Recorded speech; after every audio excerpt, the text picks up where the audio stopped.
मध्य प्रदेश के आईएएस हैं संतोष वर्मा, जो फिलहाल बहुत चर्चा में है क्योंकि इन्होंने ब्राह्मण बेटियों को लेकर एक बयान दिया था और इनके इस बयान पर जो सियासी बवाल मचा हुआ है वो थमने का नाम नहीं ले रहा है।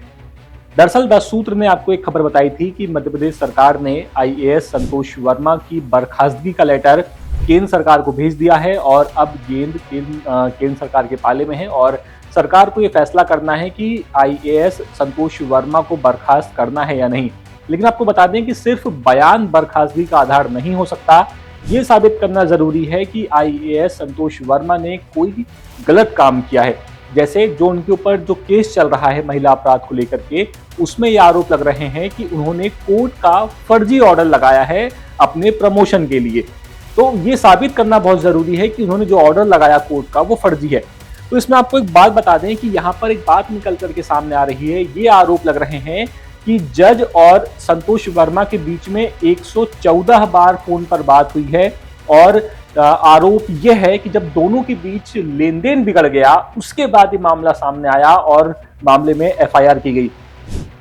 बता दें कि जब इस पूरे मामले को लेकर के हमने संतोष वर्मा से बात की थी द सूत्र ने, तो संतोष वर्मा ने उसमें ये कहा कि ये जो पूरा मामला है इनकी सफाई है कि जो कोर्ट का ऑर्डर हुआ है वो बिल्कुल उन्हें जो कॉपी मिली थी वो बिल्कुल वेरीफाइड कॉपी है। अब वो ऑर्डर कैसे हुआ ये वो नहीं जानते, उनको ये पता है कि जो उनको आईएएस अवार्ड मिला वो उस वेरीफाइड कॉपी के बाद ही मिला है जो कोर्ट ने जारी की है और ऑर्डर फर्जी है या क्या है इससे उनका कोई लेना देना नहीं है, उन्होंने साफ ही बोल दिया है।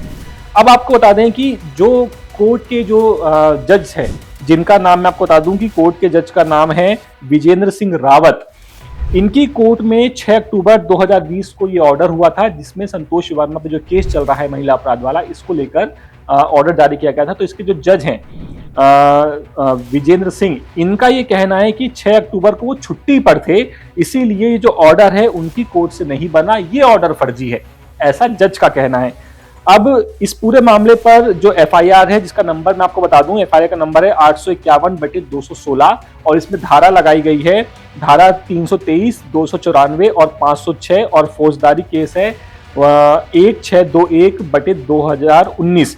ये केस अन्य कोर्ट में ट्रांसफर होकर उनकी कोर्ट में आया था, ऐसा कहना है जज का, और ये 3 अक्टूबर 2020 को कोर्ट में लगाया गया। इसके बाद सुनवाई के लिए 23 नवंबर 2020 को सुनवाई लगी। इसमें साक्ष्य 22 फरवरी 2021 की तारीख लगाई गई थी सबूतों के लिए और फिर अगली तारीख 31 मई 2021 लगी थी।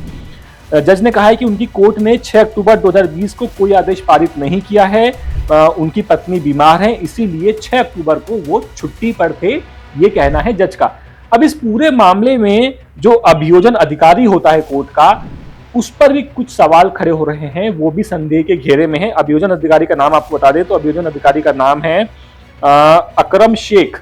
इनकी भूमिका पर भी सवाल खड़े हो रहे हैं। इन्होंने आवेदन में लिखवाया कि जो जज हैं, जज ने अपने आवेदन में लिखवाया कि शेख ने मौखिक तौर पर उनसे ये कहा कि इस केस में समझौता हो गया है और इसकी स्कैन कॉपी है, इसमें इस निर्णय की तारीख 6 अक्टूबर लिखी हुई है, सील जज की ही कोर्ट का है और लेकिन जो साइन है वो साइन कोई पढ़ नहीं सकता, इस तरह का वो साइन किया हुआ है।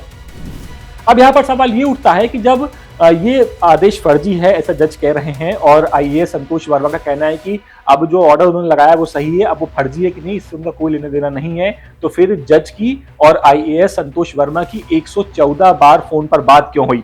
तो इसमें आरोप ये लग रहे हैं कि दोनों की मोबाइल लोकेशन भी कई बार एक ही थी, यानी ये भी आरोप है कि शायद दोनों की मुलाकात भी हुई है, दोनों एक दूसरे से मिले हैं और 6 अक्टूबर 2020 के बाद ये बातें ज्यादा हुई हैं और आरोप ये लग रहे हैं कि जब लेन देन पूरा नहीं हो पाया तब जाकर के पूरी बात निकल करके सामने आई और बात एफआईआर तक पहुंची।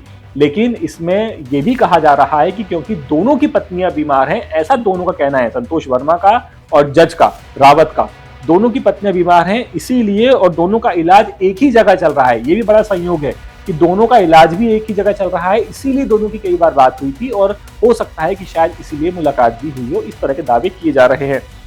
अब पुलिस तो अपनी जांच में करेगी जो करेगी और इसमें यह भी आया है कि 6 अक्टूबर को सुबह 4 से 7 बजे के बीच ये पूरी चतुराई से कोर्ट का ऑर्डर किया गया था। फिर न्यायाधीश अवकाश छुट्टी पर थे। इसमें बातों को जुटाने के लिए जज के मोबाइल को पुलिस ने मांगा है, जो अभी तक पुलिस को नहीं मिला है।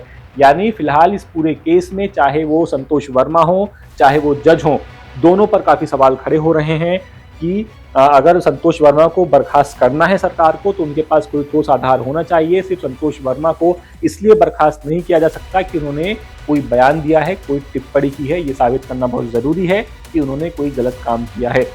फिलहाल अब देखना यह है कि जज अपना मोबाइल पुलिस को देते हैं या नहीं, और इस केस में पुलिस की जांच में और क्या निकल करके सामने आता है। फिलहाल इस खबर में इतना ही। ये पूरी खबर इंदौर से हमारे ब्यूरो चीफ संजय गुप्ता लेकर के आए थे। अपडेट्स के लिए आप बने रहिए द सूत्र के साथ। नमस्कार। मध्य प्रदेश, छत्तीसगढ़ और राजस्थान की सरकार के 2 साल पूरे होने पर द सूत्र कर रहा mega digital survey Manmath. Description box में दिए लिंक्स पर क्लिक कर बताएं अपनी राय। लीजिए सर्वे में हिस्सा। बताइए 2 साल में कितनी असरदार रही आपकी सरकार।